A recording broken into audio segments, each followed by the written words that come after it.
పోయిన వీడియో అయితే చెప్పాను కదా మామ, మన బండి అయితే లోడ్ అయిందని. డైరెక్ట్ అటు నుంచి డీజిల్ బంక్ అడిగిపోలే మామ. మనం డీజిల్ బంక్ అడిగిపోతే వాళ్ళైతే మనకైతే ఒక స్లిప్ ఇచ్చింటారు. ఆ స్లిప్ చూపించినాం అనుకో మనకైతే ఫుల్ ట్యాంక్ అయితే డీజిల్ అయితే పట్టేస్తారు. మన బండికి అయితే ఫుల్ ట్యాంక్ అయితే డీజిల్ పట్టేసినాం. మనమైతే ఇంకా స్టార్ట్ అవుతున్నాం మనం పోయేకి. స్టార్ట్ అయినామో లేదో కానీ మనకైతే వర్షం అయితే ఫుల్ పడుతుంది ఇక్కడైతే. మనం పోయేదైతే ఫుల్ ఘాట్ సెక్షన్, మంగళూరు ఘాటు. 50 కిలోమీటర్స్ కానీ 70 కిలోమీటర్స్ కానీ ఉంటుంది మంగళూరు ఘాటు.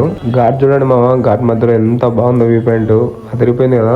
మనమైతే ఘాట్ స్టేషన్ లో స్టార్ట్ అయినాం. స్టార్ట్ అయిన వెంటనే ఒక 10 మినిట్స్ కి అట్లా మన బండి అయితే టైర్ అయితే పంచర్ అయిపోయింది.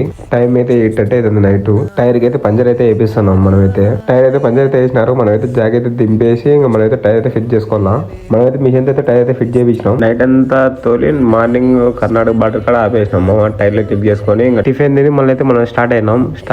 మనం అయితే ఇప్పుడు తాడపత్రి దగ్గర ఉన్నాం. తాడపత్రికి ఒక 15 కిలోమీటర్స్ అయితే ఉంటుంది మన తాడపత్రికి అయితే. తాడపత్రి నుంచి అల్ట్రాటెక్ కి మన అన్లోడ్ పాయింట్. ఈ వీడియో తింటే మామ ఎవరైతే కొత్తగా వస్తున్నారో వాళ్ళైతే లైక్ చేసి షేర్ చేసి కామెంట్ చేయండి మామ.